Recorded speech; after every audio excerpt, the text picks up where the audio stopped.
Ձեռք բերեք իտալական նրբագեղ ու բարձրակարգ սալիկների նշված տեսականին, վճարելով բացառիկ 4400 դրամ 1 քառակուսի մետրի համար։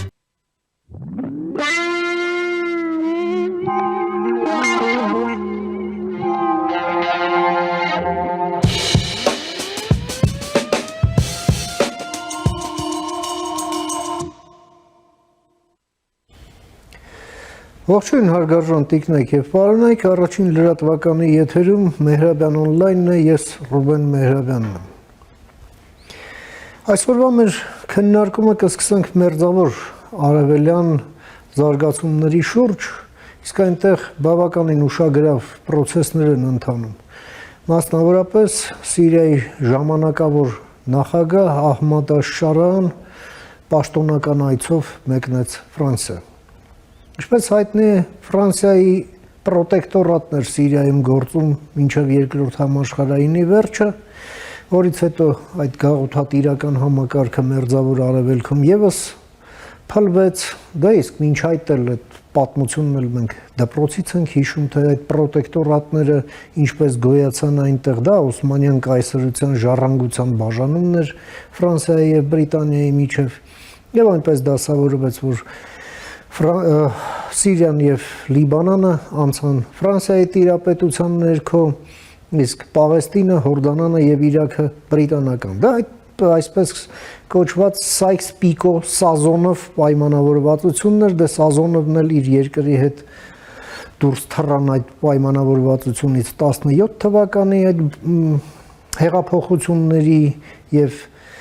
հեղաշրջումների արդյունքում մնացին Սայքսն ու Պիկոն։ Իհարկե այդ ամենից շատ բան չի մնացել, բայց հիշողությունը մնացել է։ Համենայն դեպս հետաքրքրությունների ձևով։ Եվ այստեղ Ֆրանսիան փորձեց իր վրա վերցնել առաջնորդություն, որպեսզի թույլ չտա Սիրիայում արտաքին միջամտություն ընդհանրապես, լինի դա թուրքական թե իսրայելական։ Տարբեր պատրվակներով, պատրվակներն էլ հետաքրքիր չեն այստեղ, որովհետև կարևորը կա միջամտություն թե ոչ, Սիրիային շանս կտրվի դառնալու պետություն թե ոչ։ Սա իհարկե նաև ներքին բազմաթիվ հարցերից է կախված, թե այս սուննի մեծամասնությունը ներկայացնող այս ղեկավարությունը որքան հանդուրժող գտնվի ոչ սուննիների նկատմամբ եւ ոչ արաբների եւս։ Բարդ է ասել, ավելի ճիշտ հավանականությունը շատ մեծ չէ, որ այդպիսին է գտնվի, որովհետև դա մի տարածաշրջան է, որտեղ այլ ավանդույթ է եւ այլ պատմական հետագիծ։ Փորձենք հասկանալ։ Եվ այդ նպատակով ես մի հարգարժան հյուր եմ հրավիրել մեր տաղավար, ում սիրով ուզում եմ ներկայացնել։ Մեր այսօրվա հյուրը արաբագետ, արևելագետ, արաբագիտության ամբիոնի վարիչ մեր համալսարանի Հայկ Քոչարյանն է, բարով եք եկել, պարոն Քոչարյան, շնորհակալ եմ հրավերի համար։ Դե դուք հենց մասնագիտության բերումով եւ մասնագիտական հետաքրքրության բերումով ուշիուշով հետևում եք այս զարգացումներ, որոնք զուգահեռաբար ընթանում են նաեւ Գազայի տարածքում Իսրայելի այս նոր ակտիվացման ֆոնին եւ Իսրայել-Թուրքիա հակասությունների այդ ահագնացման ֆոնին։ Քաղաքական պահի ձեր գնահատականը, համեցեք։ Շնորհակալություն, տեսեք, միշտ մերձավորել չի եղել պարզ եւ հասարակ, Սորեն շատ ավելի բարդ է կենտրոնում հիմնականում Սիրիան է, որը ճիշտ նկատեցիք երկու միտումների արանքում է, դա փորձել դառնալ միասնական պետություն, ինտեգրվել կամ թե մասնատվել ըստ տարբեր գծերի, տարբեր մայթնի, կրոնական եւ այլ։ Տարածաշրջանի երկրներից մի խումբը փորձում են աջակցել, որպեսզի Սիրիան մնա ամբողջական երկիր, այդ թվում նաև Թուրքիան, որը հասկանում է, որ իրեն պետք է այսինքն իր հետ լավ հարաբերություն ունեցող կենտրոնարարձիկ իշխանություն ամբողջական Սիրիայի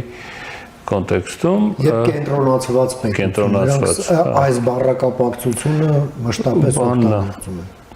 Այս հակառակ կողմում կա Իսրայել, որը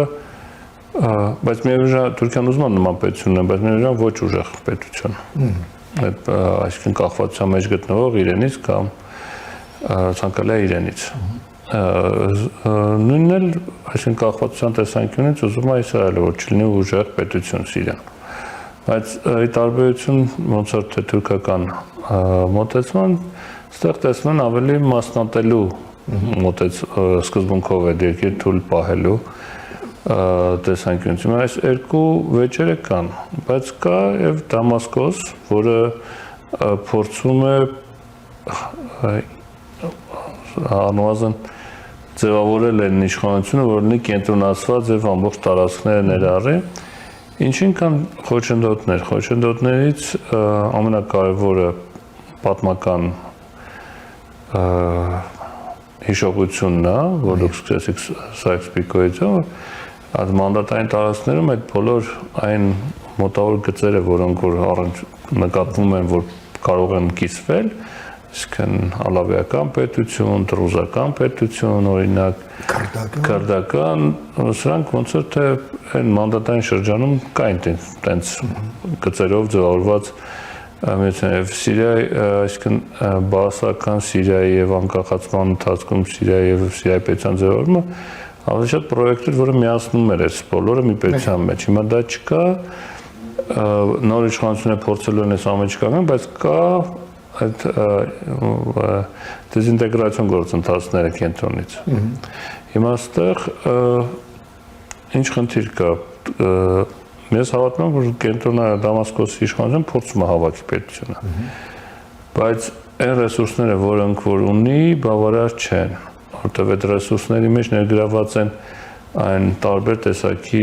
ականներ ժամանակի ընթացքում պայթում են հանձինս տարբեր ռազմականացված խմբերի, որոնք չեն ենթարկվում ու ֆորմալ բանակի մաս են դառել, բայց շատ սիրով կատարում են հրահանգներ շատ ուրիշ տեղերից։ Դա սա ամենալուրջ խնդիրն է, միգուցե, որի արդյունքում կարող լինում են նաև տեսանք Լաթակիայի շրջանում այդ սպանդը, վերջի շրջանում դրուզական միջավայրում այդ խառնաշփոթը են, այսինքն Դամասկոսի մեր տարածքների, այսինքն սա ամենալուրջ խնդիրն է, որը պետք է լուծի Դամասկոսի իր համար, այդ կարողանա միասնականությունը ապահովես։ Եթե սա կարողացավ ապահովել, քրդական հարցն էլ կդառնա լուծելի այդ տրամաբանությամբ։ Որտեղ քրդերը սկզբից փորձեցին միասնական պետության մեջ համաձայնագիր ստորագրեցին, բայց դա ոնց որ հետո հետ քաշվեցին, որովհետև դեռ հայտնի չի ինչ է դառնալու։ Հիմա այս կոնտեքստում շարային պետք է որ այսինքն լեգիտիմացման միջազգային հարթակ։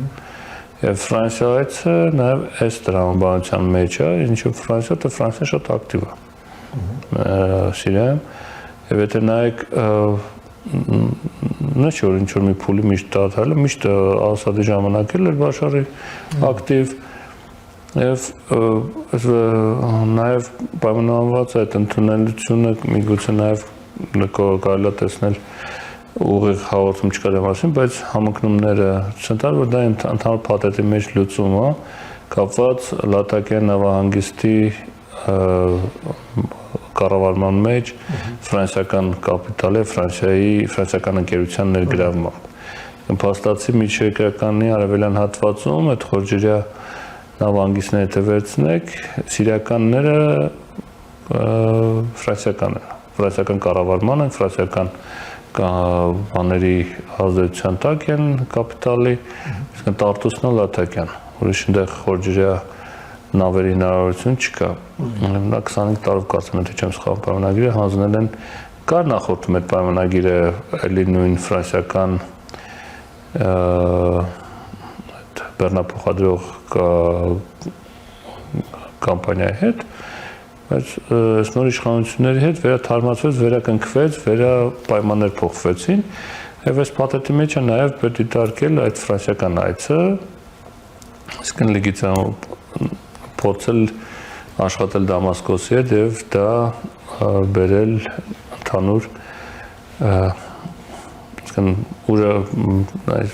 դիտարկեն ձեռք մեկնելու տրամաբանության մեջ։ Մյուս հարցը որ մնում է սիրիական տնտեսության մեջ, դա ֆինանսներն է, այսինքն կապիտալի բացակայությունն է,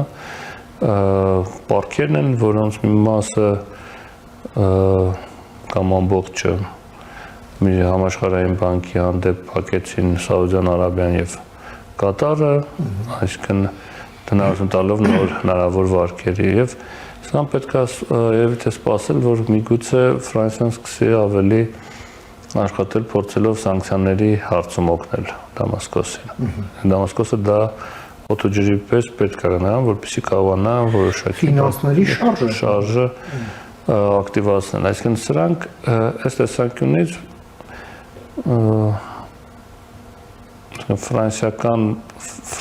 ֆրանսիական ներկայությունը Սիրիայում կամ վերաներկայացումը ակտիվացումը ավանդական կարելի է դիտել։ Միևնույն ժամանակ պետք է մոռանալ, որ անկախության տոնը, որ նշում է Սիրիան, նշում է վերջին ֆրանսիական զինվորի հեռանալու տոնը։ Այսինքն սա կա, ամբողջը փաթեթով կա, առկա է, բայց պահի իրավիճակը այնպիսին է, որ փաստացի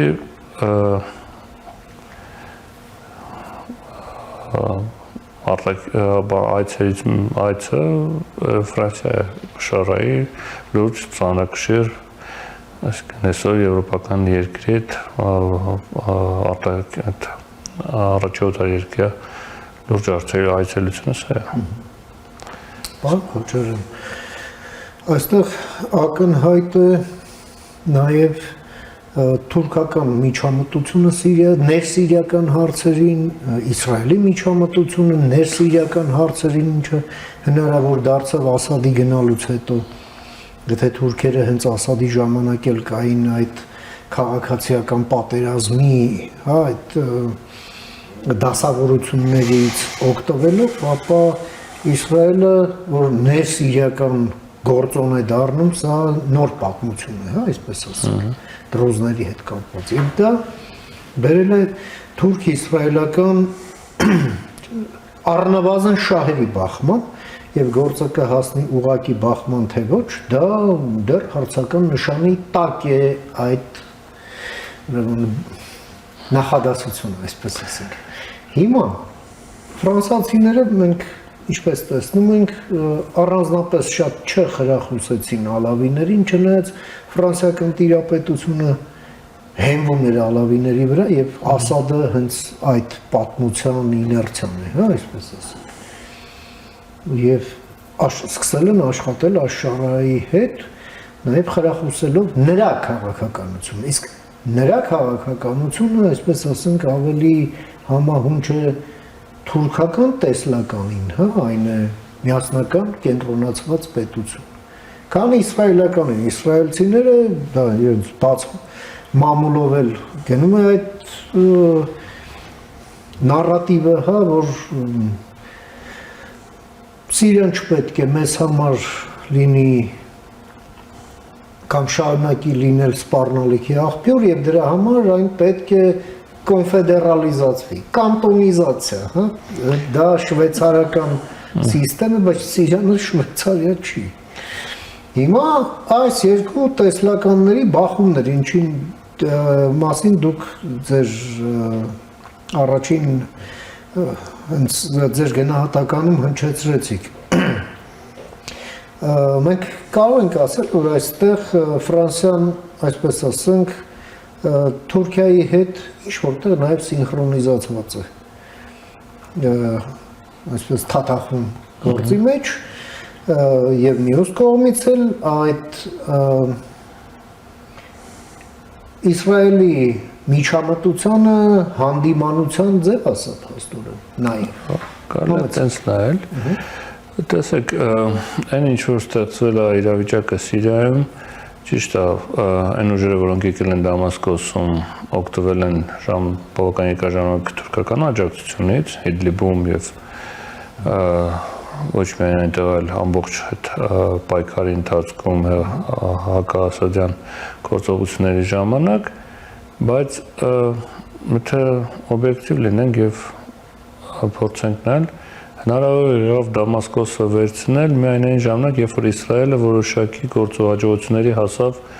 Հեզբոլլահի եւ Համասի կոնտեքստում, դա փոխեց իրավիճակը։ Վակուում ստեղծեց, որից արդեն օգտվեց։ Այսինքն եւ քանդվեց այդ ընդհանուր շղթան, որից այստեղ Իսրայելը դեռ այդ տրամաբանության մեջ է աշխատում ռեգիոնում, որպեսզի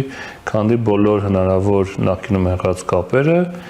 ստեղծելով տեղը իր հնարավոր ցանցերը, իր, այսինքն այսպես ասած, իր առանցքը, եթե նախկինում կար դիմադրության առանցքը, հիմա Դավթի առանցք են սարքում կամ հայտարարել են առնվազն տրուզներով, կրդերով եւ այլն։ Սա անելու են, փորձելու են, որտեվ դա այսինքն անվտանգային շահերից է բխում։ Եվ այս իրավիճակը, որ այդպես ստեղծվեց, անսպասելի եղավ դա։ Մեծ հաշվով Դամասկոսի գրավեցնելը շատ անսպասելի էր բոլորի համար։ Եվ նույնիսկ վերցնողները։ Հա, նույնիսկ վերցնողները, որտեղ այնտեղ դա սա մի կարևոր հարց կա, որ վերցնողները հարավային շրջանի ընդդիմադիրներն էին, այդպես ասենք, ոչ թե բաններ Ջոլանի նրանք վերևից գալիս էին, իրենք դառը այս Սուեդիայի շրջանից, ներքևից շուտ ավելի վերցրեցին, բայց հետո դուրս եկան, որ բախում չլինի իրանց երկուսի միջև, նրանք մտան։ Բայց ինչ ունենք։ Ունենք այս վիճակը, որտեղ Թուրքիան չունի այդ ռեսուրսները այսօր, թե ռազմական աջակցելու Սիրիային, թե ֆինանսական։ Դա համար այս ամբողջ պրոյեկտի մեջ մեծ սիրով հնարավորություն է տալիս մասնակցեն արաբական միապետությունները, որտեղ մեկը պետք է վճարի այս ամեն ինչի համար։ Թուրքիան չունի տնտեսություն այդ վիճակում չի, ռազմական տեսանկյունից մատակարարումն էլ կարծեք թե չի ստացվում ապահովել Սիրիայի նոր ձևաուժերին անհրաժեշտ կամ ավելի առաջադեմ հնարավոր զինատեսակներով, քան այն ինչ որ իրենք իրենց հետ բերել են։ Իսկ պայեսները վերացրել ասած, այսինքն սա հնարավոր պայեսները ասածյան բանակի կողմից կուտակված։ Որում ասում են մինչև 80% այդ ողջ զինանոցի այլևս չկա։ Տարբեր թվական, բայց արդեն այն մասշտաբի չեն, ինչը որ կարող է վտանգ ներկայացնել, այսինքն սա պահվելու է Իսրայելի կողմից։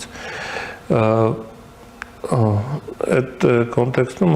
ճիշտ է, որ Թուրքիան ընդհանուր դեմ չի այսինքն այս Ֆրանսիա եւ Դամասկոս երկուսն պետք է հիշեք, որ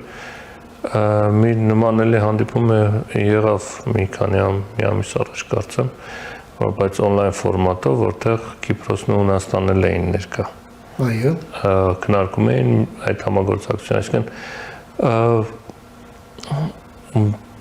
հնարավորություն տալ, աշխատել, փորձել, Թուրքիան այս պահին դեմ չի, որտեվ ինքը պետք է անի, իր տեղ աղնողներ կան, բայց շարունակում է պահել Դամասկոսին կախվածության այն հանձնած այն բոլոր խմբավորումները, որոնք այսօր բանակի մաս են, բայց շատ հաճախ ենթարկում են իրենց ընդդեմ են հրանգներ ստանում։ Այս է ամենամեծ խնդիրը Դամասկոսի համար, բայց Շարայի համար, որ պետք է կենտրոնանալ։ Մնացածը հաջորդիվ գալիս է ներհասարական այդ բանը փորձերը գտնել ինչ-որ մեխանիզմ մշակել, որ ռեսուրսի տեսանկյունից կառավարչական կրթված նախկին իշխանությունից աշխատող մարդիկ պետք են։ Այո։ Այսինքն ինչ մեխանիզմ կմշակվի նրանց վերաինտեգրելու կառավարման համակարգի մեջ, կմշակվի թե ոչ, այս էլ է շատ կարևոր հարց։ Եվ այսինքն շարքերը այն շատ երկարում են, բայց միջազգային լեգիտիմության տեսանկյունից իսկն ոչ մեկ չի շտապում այս բարդությունությամբ նույն Ֆրանսիան էլ Հայոց Շամը հանել ցուցակից ահաբեկչական։ Իսկ մնում է։ Փաստացի այսօր եթե վերցնեք,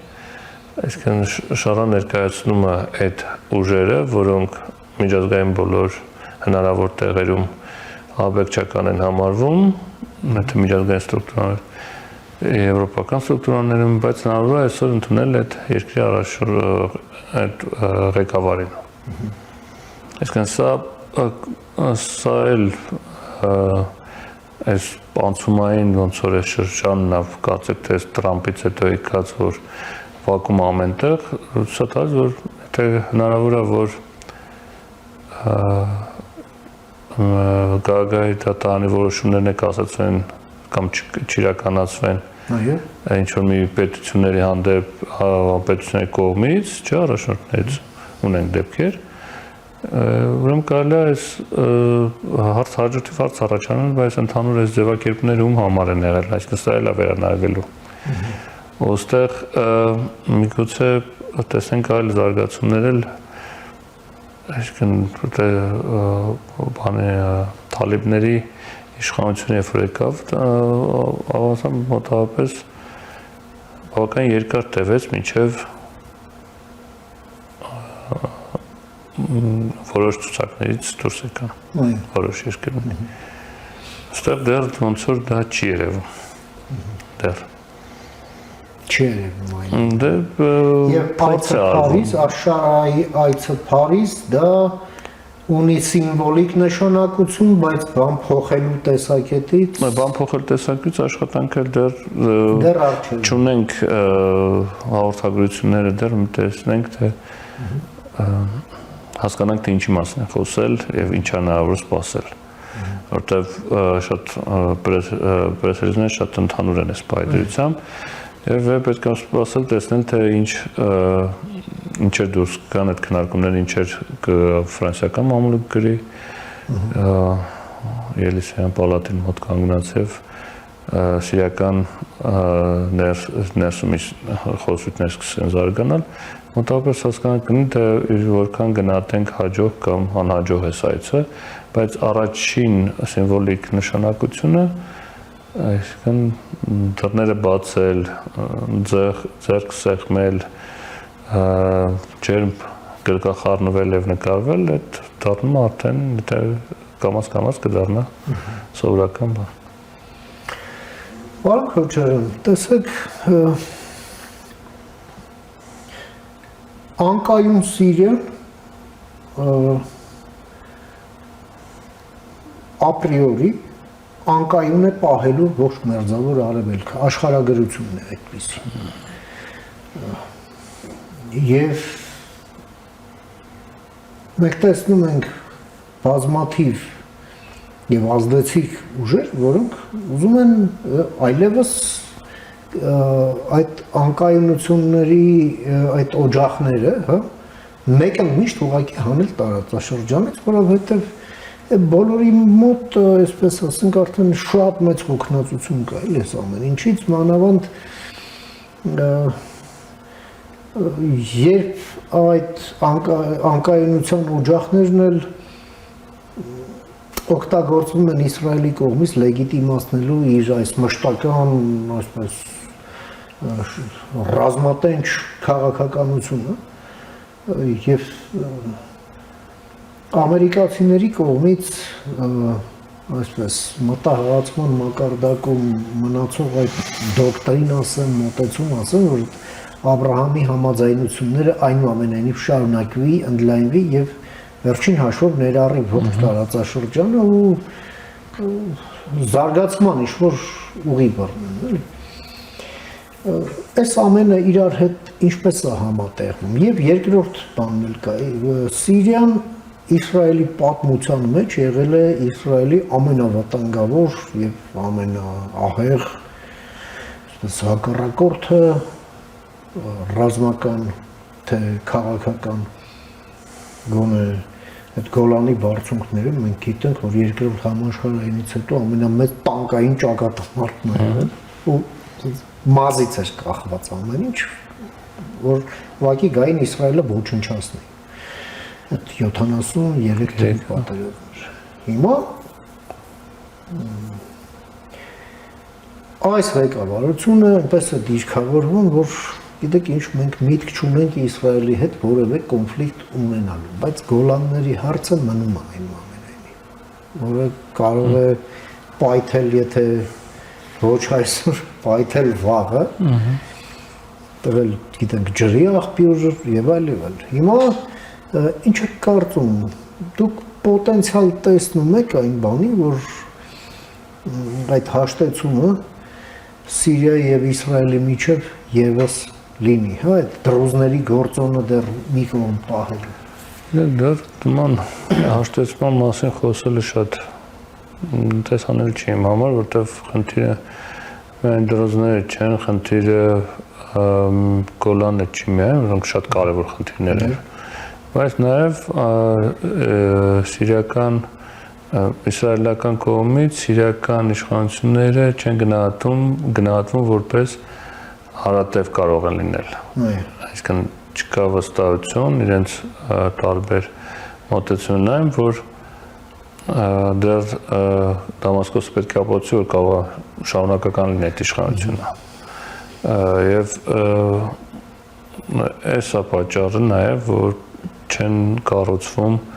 դեռ այն խոսակցությունները, որտեղ եթե վերցնեք, ճիշտ է, Սիրիան շատ կարևոր հակառակորդ է, շատ վտանգավոր էր Իսրայելի համար,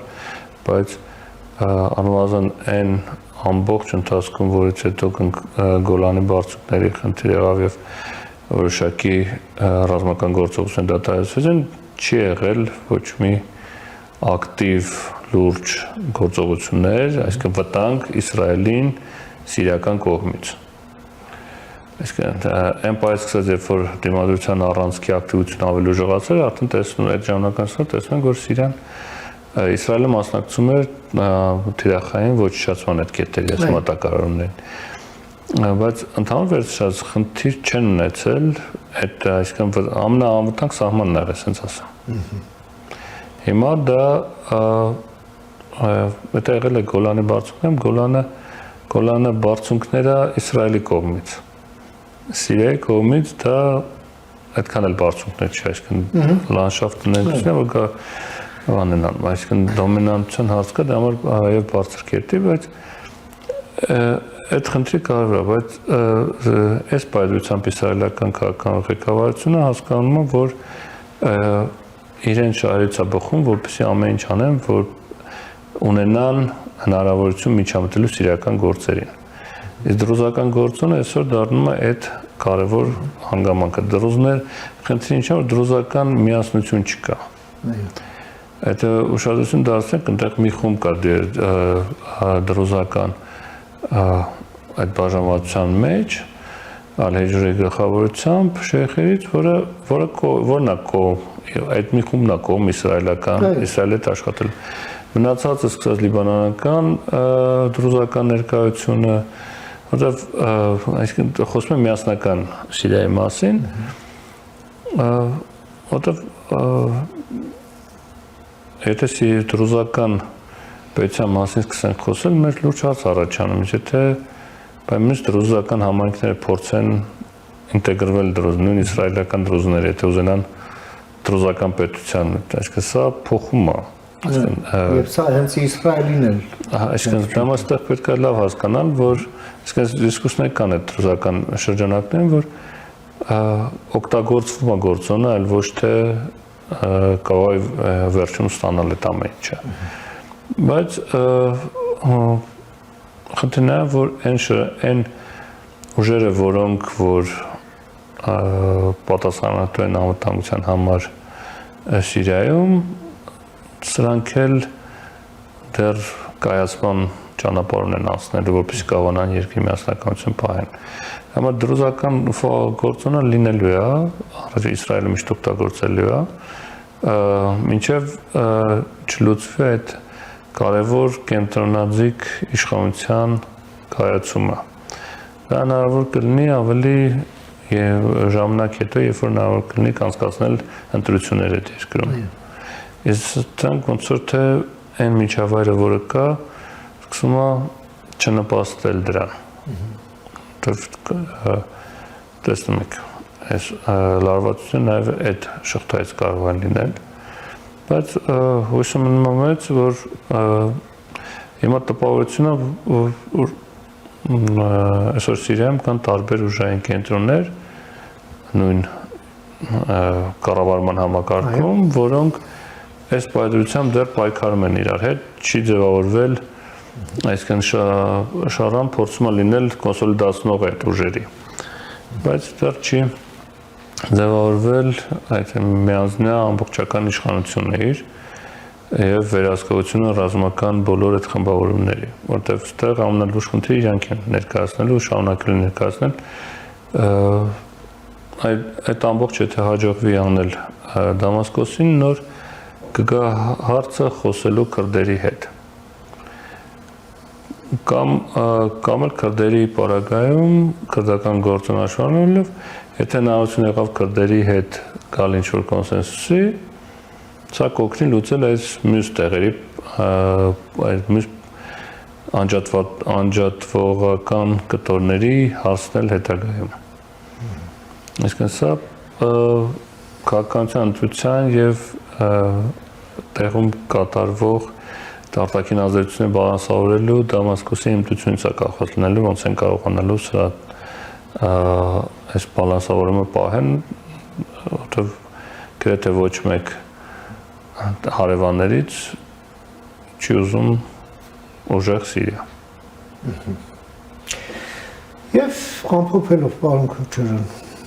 Սիրիայում այս իշխանության փոփոխությունը իրենով իսկ նշանավորեց ռուսական եւ իրանական ազդեցությունների եւ ընդհանրապես այդ տարածաշրջանային քաղաքականության ուղղակի մի տոտալ ֆիասկո, որովհետեւ ամեն ինչ ուղղված էր նրան, որ պահեն Ասադին, Ասադն էլ այնպես փլուզվեց, որ նույնիսկ ինչպես ասացինք, այդ Դամասկոսը վերցնողներն էին իրենց վերցրածից զարմացած, հա? Այդ սրընթաց քայլարշավը, հա, այսպես ասենք։ Հիմա ռուսական այսպես մի սիմվոլիկ ներկայություն մնացել է Տարտուսում ու այդ բազայում, այսպես ասենք, որևէ ակտիվություն մեծ չկա ուղղակի։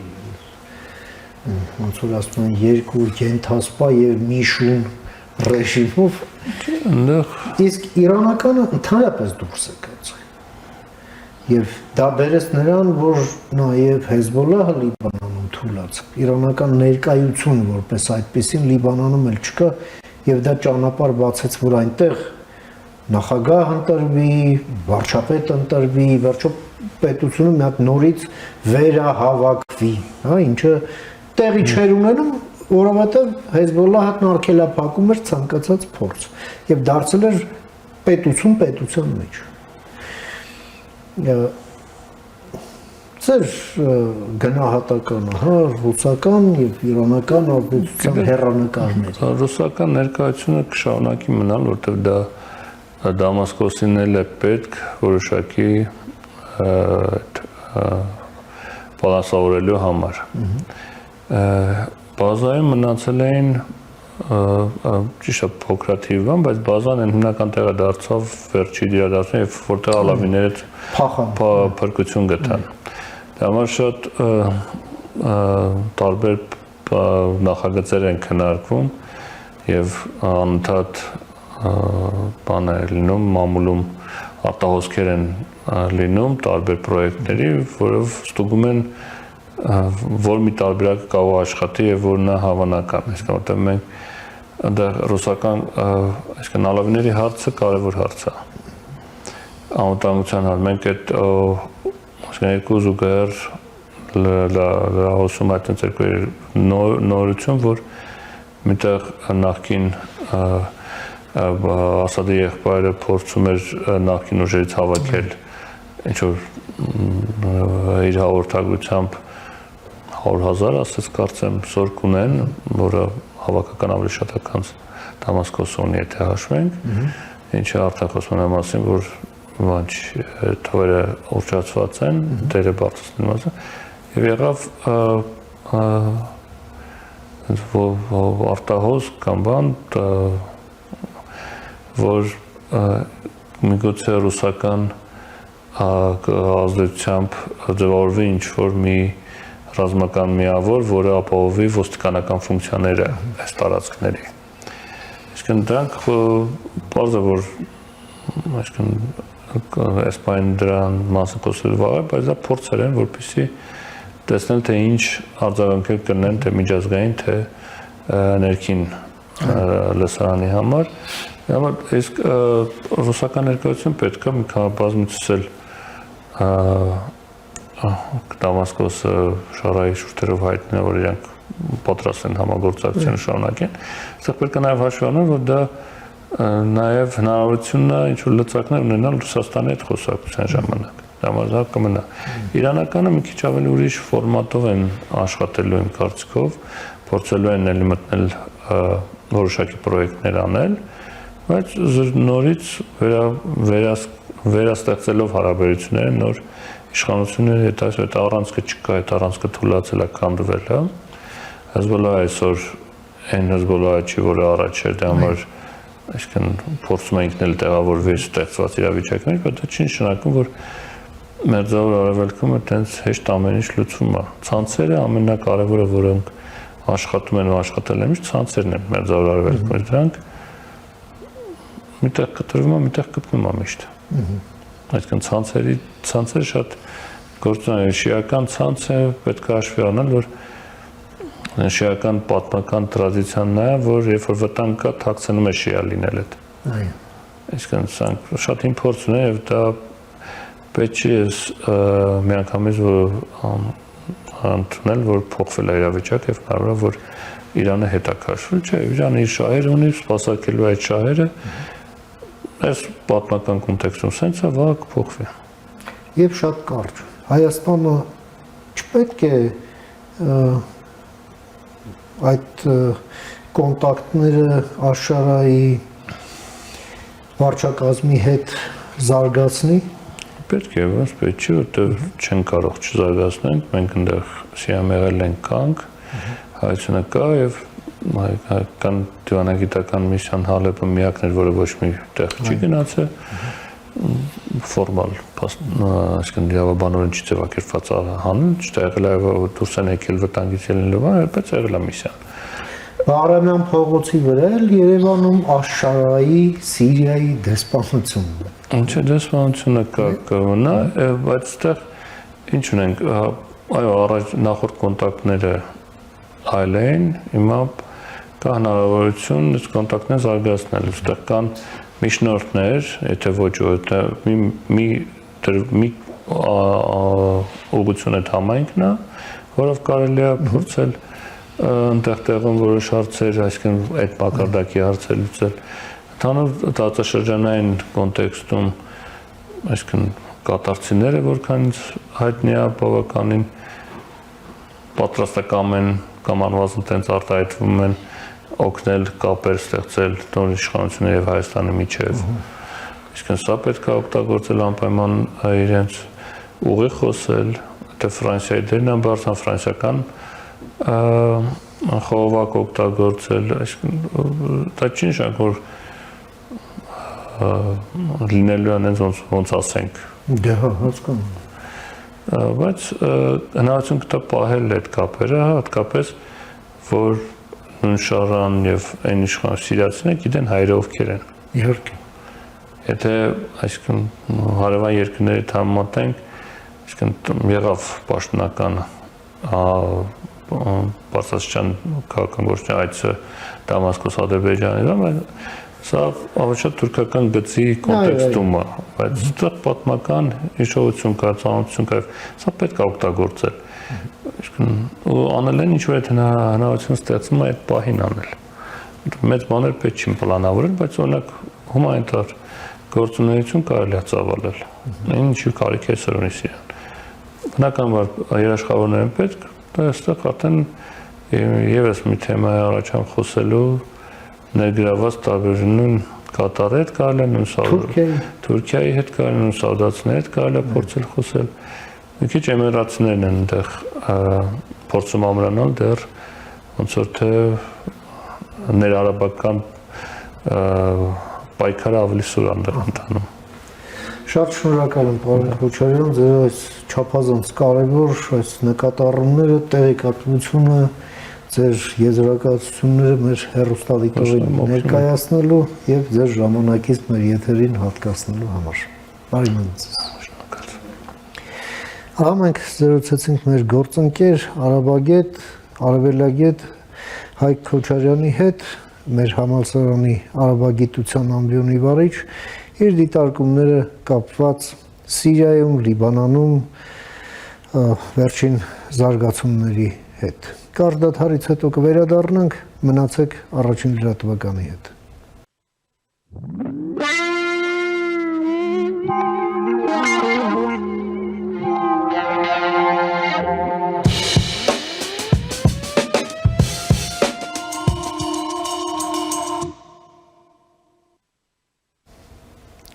Շարունակում ենք մեր թողարկումը, առաջին լրատվականի եթերում կրկին Մեհրաբյան օնլայնն է, ես Ռուբեն Մեհրաբյանն եմ։ Այսօրվա մեր քննարկումը մենք սկսեցինք Մերձավոր Արևելյան զարգացումների շուրջ եւ այդտեղ մեծ դերակատարում ունի իհարկե Թուրքիան, սակայն Թուրքիայի քաղաքականությունը միայն Մերձավոր Արևելքով չէ, որ սահմանափակվում է։ Այսպես բազմաթիվ նույնիսկ նոր ճակատներ են բացվել, փորձենք հասկանալ ինչի մասին է խոսքը եւ ուր են տանում թուրքական քաղաքականության վերջին զիգզագները։ Եվ այդ նպատակով ես մի հարգարժան հյուր եմ հրավիրել մեր տաղավար, ում սիրով ուզում եմ ներկայացնել։ Մեր այսօրվա հյուրն է թուրքագետ, արևելագետ, Թուրքիայի քաղաքականության հարցերով փորձագետ Նելի Մինասյանը, բարև եք եկել Տիկին Մինասյան, շնորհակալ եմ հրավիրելու համար։ Կարծեք թե այդ թնդանոթների ձայները Սիրիայում դեռ լսվում են արձագանքները, հա, բայց նոր ճակատներ են բացվել Թուրքիայի համար դիվանագիտական։ Մենք տեսանք Թուրքիայի շատ մեծ ակտիվությունը այս Պակիստան-Հնդկաստան այս առճակատման հենց ամենասկզբից խոսքեր գնում, որ թուրքական ինքնաթիռներ են գնում այնտեղ եւ պաշտոնական Անկարան, զուգահեռաբար նաեւ պաշտոնական Բաքուն իրենց ըստ էության անվերապահ աջակցությունը հայտնեցին Պակիստանին, դատապարտեցին Հնդկաստանին, որում եթե մինչ այդ նենց հակատերորիստական ճարտասանությամբ էին առանձնանում, դրանք դրեցին մի կողմ, Պակիստան, վերջ, այո, մի կողմից, մյուս կողմից էլ, այո, թուրք-իսրայելական բախման վտանգից բաց տեքստով խոսում են Իսրայելում, Թուրքիայում մեծ զգուշավորություն կա դրա հետ կապված,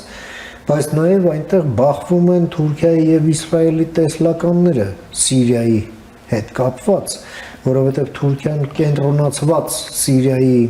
կողմնակիցն է, իսկ Իսրայելը ավելի կոնֆեդերալիզացված, այսպես ասենք, բայց դե ֆակտո այո մասնատված։ Եվ ահա Բաքուն փորձեց հաշտեցնել նրանց, վաղը ինչ-որ մի նոր ռաունդ է սկսվում բանակցությունների, որ ներկայացուցիչներ պետք է լինեն, բայց Նեթանյահուի այցը տևի չունեցավ։ Բայց դրա հետ մեկտեղ Թրամփն է զանգահարել Էրդողանին եւ սա դիտարկվում է որպես փորձ անել նույն բանը, հա։ Եվ նաև Թուրքիայի դերի մասին է շատ խոսվում ռուս-ուկրաինական պատերազմի համատեքստում, ոմանք խոսում են այն մասին, որ ահա Թրամփը, որ այսքան ջանք է թափում պատերազմը ավարտելու, այ որ Էրդողանի հետ ուժերը միավորեն, չգիտեմ ինչեր կանեն։ Համեցեք։ Միանգամից մի քանի հետաքրքիր հարցեր ըստ էության ուրեմն տվեցիք։ Նախ սկսենք Հնդկաստան-Պակիստան այս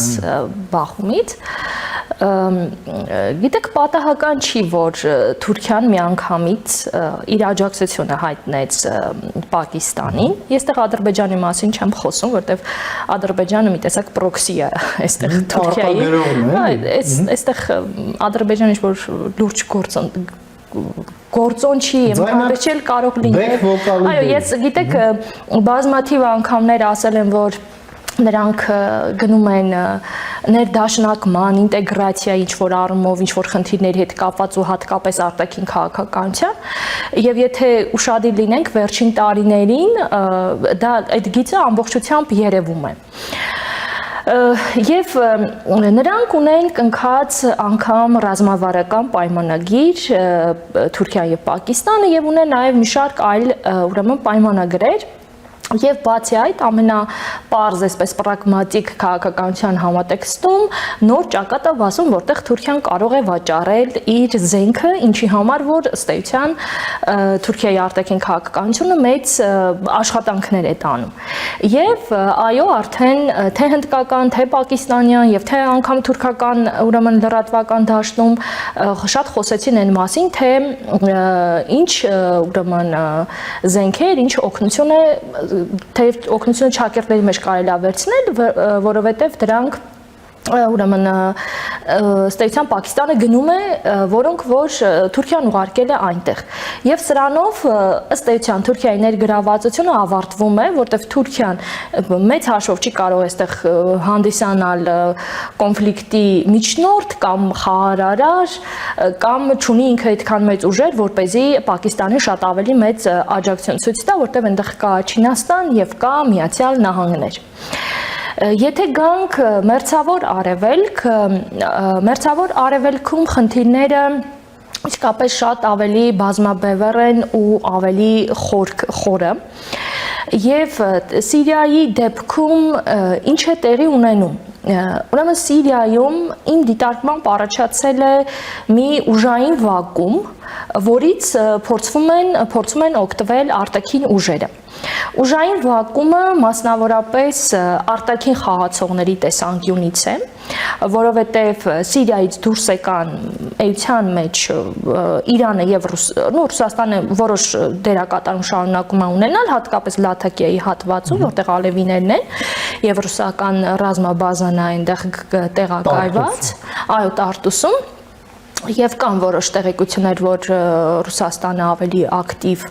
մասնակցություն ունեցավ, երբ որ դադարեցին ալևիների նկատմամբ այդ ուրեմն հաշվեհարդարը։ Եվ Միացյալ Նահանգներն է կրճատում իր ազդեցությունը ըստ էության Սիրիայի տարածքում եւ անգամ դուրս բերելով, այո, քրդական հատվածից եւ տեղափոխելով իր ուրեմն զորքը հիմնականում Իրաքի հյուսիս եւ տեսեք, այստեղ առաջացել է ուժային վակուում Եվ այդ ուժային վակումը այս պահին ակտիվորեն փորձում են լցնել երկու պետություն կամ գոնե ինչ-որ առավելությունների հասնել։ Դա Թուրքիան է եւ Իսրայելը։ Երկուսի համար էլ խնդիրը ունի անվտանգային համատեքստ, որտեղ Թուրքիայի ռազմավարության գլխավոր կետն է հանդիսանում Սիրիայում, ուրեմն ապահովել իր սահմանները ստեղծելով այսպես կոչված անվտանգային գոտի եւ դրանով բացառել քուրդ զինյալների ներթափանցումը ուրեմն Թուրքիայի տարածք, այսինքն քրդական տարբեր այսպես խմբավորումների միջև համագործակցությունը եւ ընդհանրապես այդ անջատողականության այսպես տարածումը։ Իսկ Իսրայելի համար Գոլանի բարձունքները ունեն ռազմավարական նշանակություն առաջին հերթին հենց անվտանգային տեսանկյունից, ինչը որ ինքը այսօր փաստացի վերցրել է իր վերահսկողության տակ եւ ստեյցիոն մտադրություն չունի դա հետ վերադարձնելու ուրեմն Սիրիային այսպիսի մի բան էլ այո ընդլայնում է եւ երբ որ լսում ենք իմջալոց իսրայելական կողմին մասնագետներին իրանք հենց այդ տրամաբանությամբ էլ խոսում են որ ճիշտ կլինի ավելի ընդլայնվի որովհետեւ գիտեք փաստացի Սիրիան միասնական պետություն չէ Մենք Ասադներին կարող ենք շատ քննադատել ամենատարբեր տեսանկյուններից, բայց ստեյության Ասադներին, հատկապես Հաֆեզ Ասադին, այսինքն այս Ասադի հորը, հաջողվեց Սիրիան հավաքել մեկ ընդհանուր միավորման մեջ այո, կային խնդիրներ, կային ամենատարբեր հարցեր եւ այլն, այո, բայց պրոսովետական բռնապետություն։ այո, տեսեք, ընդհանրապես իմ կարծիքով երևի թե ուրիշ ձև հնարավոր էլ չէր այդ հավաքել էության մեջ։ Միայն այդպես, այո, կամ հակառակ դեպքում պետքա գնա, չգիտեմ, դաշնության կամ ինչ-որ մի տիպի, բայց այս դեպքում էլ պետքա կենտրոնական իշխանությունը ավելի ուժեղ լինի։ Այսինքն այստեղ ուղղակի այլ խնդիրներ են եւ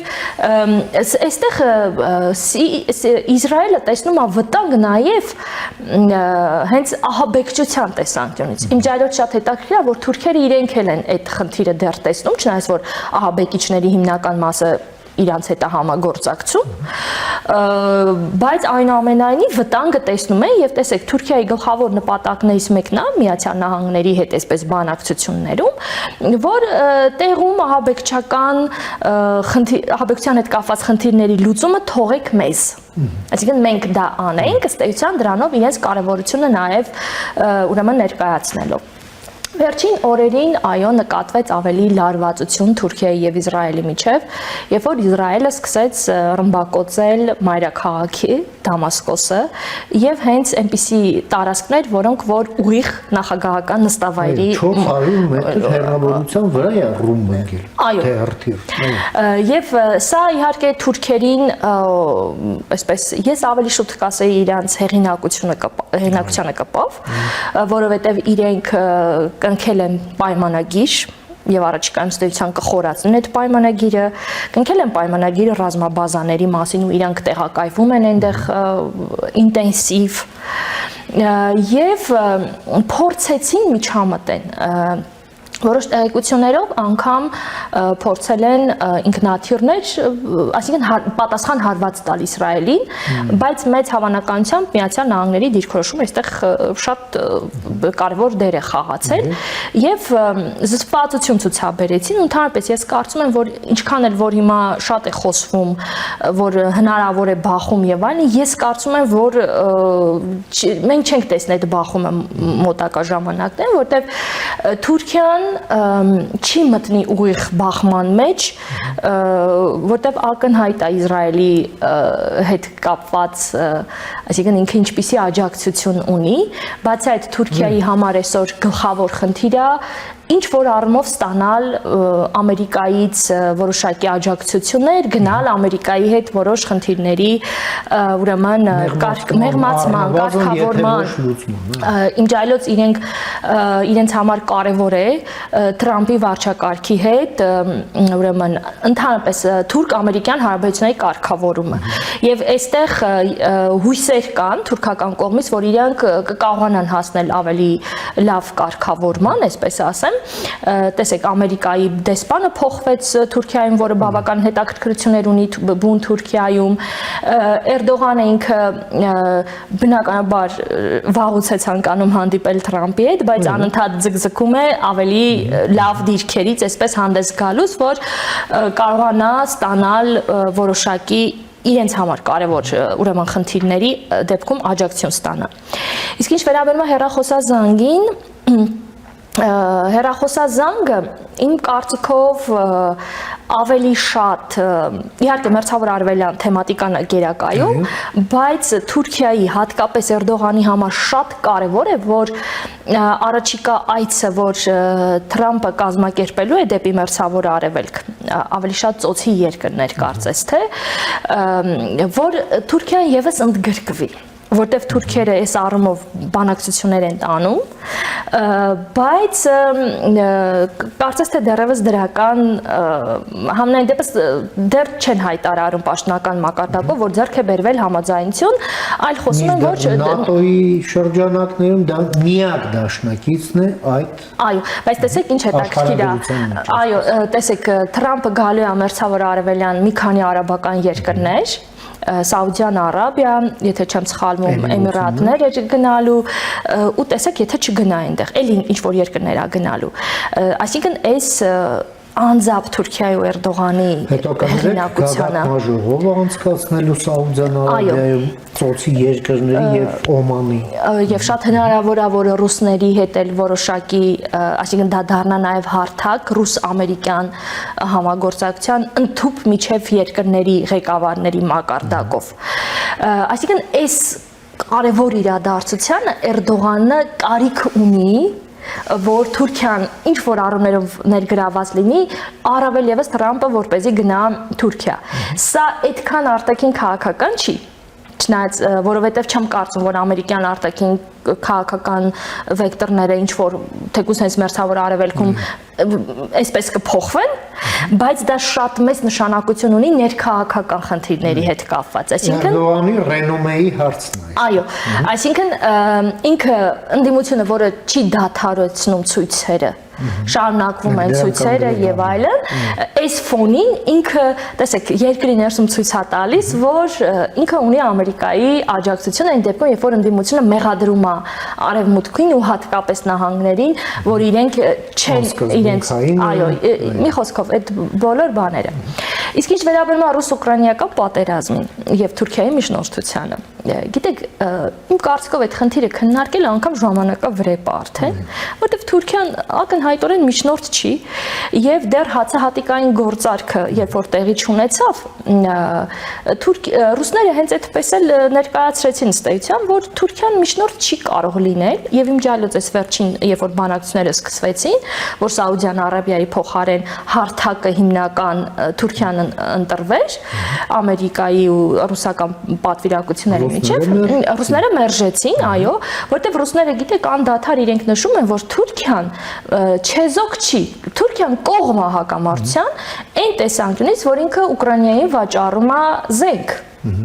Առաջին հերթին դրոններ, հետևաբար ինքը կողմ է ինչ որ առումով,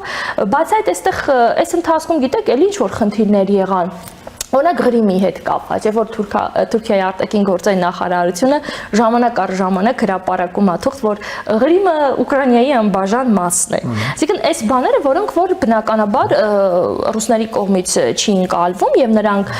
եւ հացահատիկային գործարքից ստեյության դուրս եկան եւ Թուրքիային զրկեցին այդպիսի մի կարևոր մեխանիզմից եւ գազային հապ կոչվածը չստացվեց եւ ընդհանրապես գազի, այո, այնտեղ թուրքական հոսքը կա, երկնագույն հոսքը կա, այսինքն ռուսները այստեղ ավելի չափավորված թուրքերի հարցում քաղաքականություն են վարում, այնպես որ այդ խնդիրը իմ կարծիքով միայն հնարավոր է հասնել հաջողությունների հենց Ամերիկայի ներգրավմամբ, ուրիշ պարագայում ես չեմ տեսնում, որ հնարավոր է արդեն միջնորդի դեպքում որպես միջնորդ լինի ու հասնի հաջողության։ Եկեք մինասան, տեսեք, դուք շատ այսպես հապանցիկ անդրադարձակ նաև ընդդիմությանը Թուրքիայի եւ այդ ներքաղաքական ճգնաժամին, որը չի լուծվում, որն էլ իր հերթին այդ տնտեսական ճգնաժամի այսպես բաղկացուցիչն է, հա, ինչ-որ առումով։ Այո, ընդդիմությունը մեղադրում է Միացյալ Նահանգներին, որ սկզբունքային չեն, բայց ահա Եվրախորհրդարանն է հավաքվում, բավականին ծանր քննադատություններով լի մի բանաձև ընդունում Թուրքիայի հետ կապված, ընդ որում Թուրքիայի այսպես եվրոպական ապագան համարելով արկախված եւ պայմանավորված մի քանի կոնկրետ անելիքներով, որը բազային է ընկալվում, որ Թուրքիան համառորեն չի անում, բայց համառորեն անում է դրա ուղիղ հակառակը։ Սա էլ այն ֆոնին, որ երբ սկսեց ուրվագծվել ամերիկա-եվրոպական հակասությունները, այստեղ Թուրքիան, այսպես ասենք, շատ հստակ մի քանի պրոեվրոպական քայլեր արեց եւ Լոնդոնի այդ անվտանգության համաժողովի մասնակից դարձավ, նաեւ լսում ենք այդ հայտարարությունները, որ նոր եվրոպական անվտանգություն առանց Թուրքիայի հնարավոր չէ, մենք դրա մասն ենք, մենք ձեր հետ ենք եւ այլ եւ ահա մի այսպես աղմկահարույց բանաձև, որը ըստ էության Եվրոպայի հասարակական կարծիքի, Եվրոպայի establishment-ի կարծիքի մի այսպես ինտեգրալն է, հա? Չնայած կասեն հիմա դե պարտադիր ուժ չունի եւ այլն, բայց չէ, դա քաղաքականություն է պայմանավորում։ Չէ, որը այո պայմանավորում է նաեւ ազգային պետությունների շատ կոնկրետ դիրքորոշումները։ Այստեղ ինչ եք տեսնում, համեցեք։ Տեսեք, թուրքերի այսպես անհանգստությունները կամ մտահոգությունները ՆԱՏՕ-ի հետ կապված եւ ընդհանրապես անվտանգային համակարգի հետ կապված շատ ընկալելի են, որովհետեւ դա իր հիմքում ունի շատ լուրջ թե աշխարհաքաղաքականություն, թե ռազմավարություն, այսինքն լուրջ խնդիրներ ունի Թուրքիայի համար։ Թուրքիան ժամանակին իհարկե եւ լուծում է պահանջում, որտեվ ամեն մի տրանսֆորմացիա, ամեն մի կերպափոխություն, որ տեղի է ունենում, այդ կերպափոխությունը թուրքերը համապատասխան պետքա մշակեն իրենց աշխարհաքաղաքական եւ այլ այսպես դիրքորոշումները։ Եվ ամենակարևորը Թուրքիան ինքը իր անվտանգության հարցերը լուծելու տեսանկյունից։ Հիմա ՆԱՏՕ-ին միանալը, երբ որ Թուրքիան 1952 թվականին միացավ ՆԱՏՕ-ին, ինքը ուներ հստակ անվտանգային խնդիր, եւ այդ անվտանգային խնդրի համատեքստում ինքը միացավ այդ բլոկին եւ ավելի օգտվեց նահանգների տրամադրած օգնությունից ու աջակցությունից։ Եվ երկար փաստորեն տասնամյակներ ինքը որպես ՆԱՏՕ-ի անդամ իրեն տարածաշրջանում ապահովագրեց, այստեղ մենակ խնդիրը Խորհրդային Միությունը կամ հետո Ռուսաստանը չի, այլ նաև Մերձավոր Արևելյան այն ամբողջ գործընթացներն են, որը որ Թուրքիայի հետ նույնպես կարող են տեղ ունենալ, ոնց որ ցանկացած մուսուլմանական պետության հետ կարող է տեղ ունենալ։ Օրինակ, տեսեք, Թուրքիայի ամենակարևոր առանձնահատկությունը այն էր դեպի արևմուտք գնալու, որ Քեմալը կարողացավ ձևավորել աշխարհիկ որոշակի մոդել, այսինքն ճիշտ է իսլամական պետությունը, բայց աշխարհիկ մոդելով պետությունը։ Բայց այդ աշխարհիկությունը այսօր ինչ որ առումով վտանգված է կամ առնվազն շատ խորը ճեղք առաջացել աշխարհիկության ու իսլամի, այսինքն Թուրքիան Էրդողանի գլխավորությամբ վերածվել է ավելի շատ արևելյան տիպի պետության։ Բնականաբար անվտանգային խնդիրները ել ավելի սրվել են։ Սա առաջին փուլով։ Երկրորդ փուլով ՆԱՏՕ-ն ինքը որպես դաշինք, որպես միջազգային կառույց, դե գիտենք, հիմնականում ստեղծվել էր խորհրդային վտանգի դեմն առնելու համար։ Խորհրդային միություն չկա, բնականաբար ՆԱՏՕ-ն ինքը եւս կերպափոխման կարիք է զգում։ Կերպափոխություններ որոշակի տեղի ունեցան, ինքը որոշ առումներով վերափոխվեց, իմաստը որոշ առումներով կորցրեց, ընդլայնվեց, որտեղ բավականին մեծ ընդլայնումներ տեղի ունեցան, որի արդյունքներից մեկն էլ այսօր ըստ էության ռուս-ուկրաինական պատերազմն է եւ այլն, եւ տեսեք, այս համակարգում ընդհանրապես գործընթացային տեսանկյունից ցանկացած համակարգ ինքը ունի ծաղկման շրջան եւ ունի անկման շրջան եւ տեսանելի է, որ ըստ էության մի օր այս համակարգը պետք է իր բանը կորցնի, իր կենսունակությունը կորցնի եւ այս առումով արդեն որոշակի գծեր նկատելի են հենց նույն Եվրոպայի հետ կապված, որտեղ Եվրոպան ինքը կախված է անվտանգային առումով Միացյալ Նահանգներից եւ բնականաբար վաղ թե ուշ ինքը նույնպես մտածելու էր իր սեփական անվտանգային համակարգն ունենալու մասին, ել չասեն, որ առանձին պետություններ, այո, ել չասեն, որ առանձին պետություններ կուզենան ունենան իրենց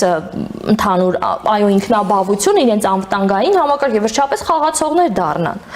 Եվ հիմա տեսեք, այս համատեքստում Թուրքիայում կրկին անհանգստությունները շատ մեծ են։ Ինչ անելու Թուրքիան։ Որն է Թուրքիայի խնդիրը։ Տեսեք, եթե ինքը ըստ էության ՆԱՏՕ-ի մեջ է մտել ի շնորհիվ Եվրոպայի, եթե Եվրոպան, որտեղ ինքը այսպես պայմանականորեն համարվում է նաև այսօր այդ հարավային թևը ՆԱՏՕ-ի։ ՆԱՏՕ-ի հարավային թևը։ Այսինքն որ Եվրոպան այդ հատվածից պահում է խորհրդային վտանգից։ Այսինքն էս է եղել հիմնական։ Դե իսկ հիմա էլ Եվրոպան միավորվում է, որպեսզի պաշտպանվի ռուսական վտանգից, բայց հարց առաջանում Թուրքիան իրեն այդ պարադիգմի մեջ տեսնում է, թե չէ։ Չէ, տեսեք, տեսեք շատ հետաքրքիր հարց է գալիս։ Սա մի մասը իրան գտնում է, որ մի մասը, որ ինքը պետք է շարունակի այդ գիծը։ Այսինքն իրենք առանց Եվրոպայի չեն կարող զարգանալ։ Իրանք առանց Եվրոպայի, առանց արևմտականացման սովորական իսլամական մերձավորարևելյան պետություն են դառնում։ Նույն Իրաքի, նույն Սիրիայի ու հետևաբար այդ բոլոր խնդիրները իրենց համար էլ կարող է լինել շատ կարևոր։ Այսինքն այնտեղ էլ կարող է լինել ահաբեկչություն, կարող է մի խոսքով այդ ամբողջ խնդիրները ինչը որ ունեն իսլամական ուրեմն պետությունները։ Այս ընտրության հարցը ներքուստ խարխուլ, դրսից բռնապետություն ու լուրջ, այո, այսինքն իրենք կշարունակեն ժողովրդավարական ուղիով գնալ, որտեղ այսօր Թուրքիան ժողովրդավարը խիստ սահմանափակ ժողովրդավարական պետություն է։ Տեսեք, այն ինչի իրանք ձեռք էին բերել այսքան տասնամյակների ընթացքում այսօր հարցականի տակ է դրված ըստ էության։ Եվ դա է պատճառը, որ իրենք Հական Ֆիդանը, նույն ինքը, որը մասնակցում էր այդ բոլոր ուրեմն միջոցառումներին, ինքը միանգամից հայտարարեց, որ իրենք եվրոպական անվտանգային համակարգի մաս պետք է կազմեն, եւ շատ հետաքրքիր ասեց, որ դուք եք մեզ պետք եւ մենք էլ ենք ձեզ պետք։ Թուրքիան փորձում են համոզել, որ Թուրքիան պետք է։ Եվ այստեղ իրականում ես ինքս համաձայն եմ այս դիտարկման հետ, պատմությունը միայն դիտարկելով, որտեղ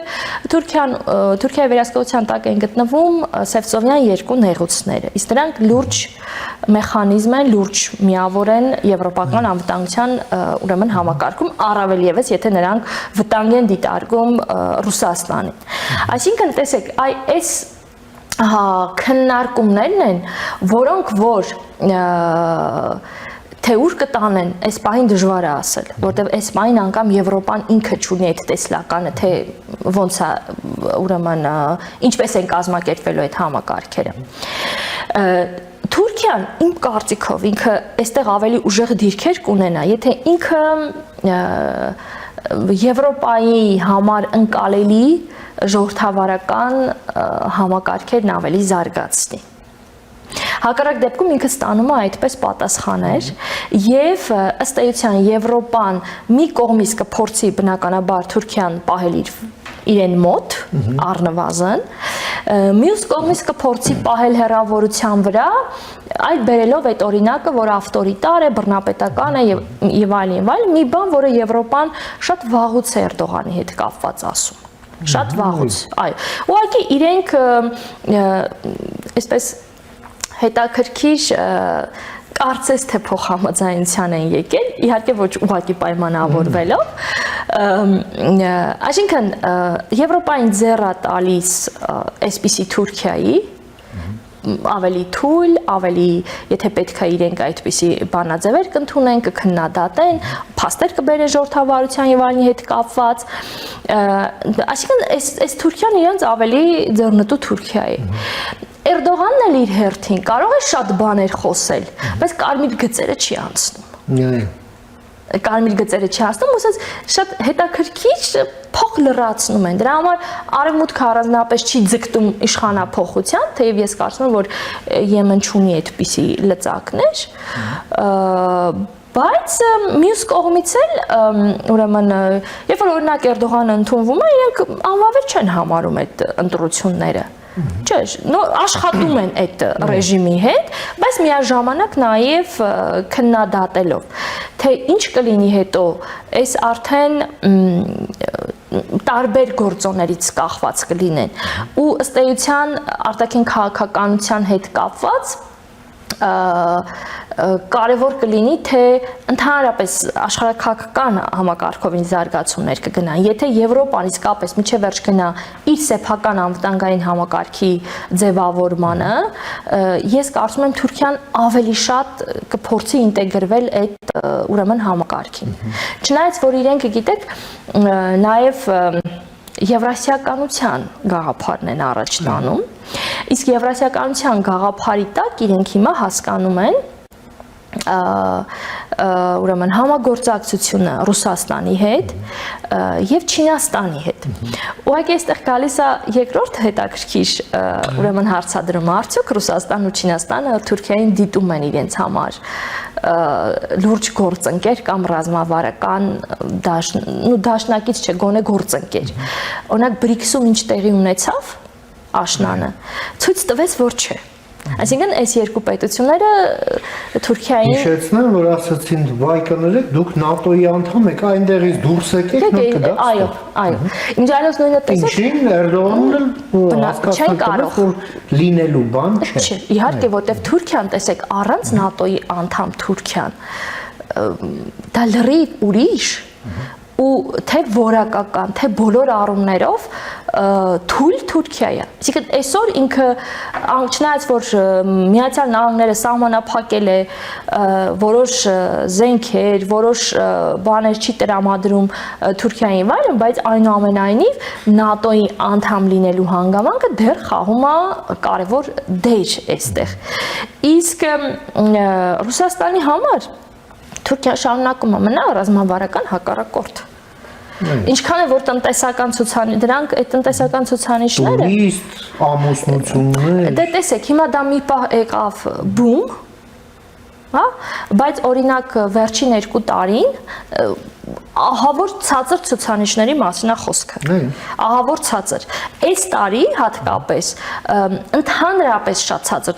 եթե ցուցանիշների մասին է խոսքը, եթե նախորդ տարիների նայում ենք ցուցանիշները, առաջին կամ երկրորդ տեղը ռուսներն էին անպայման,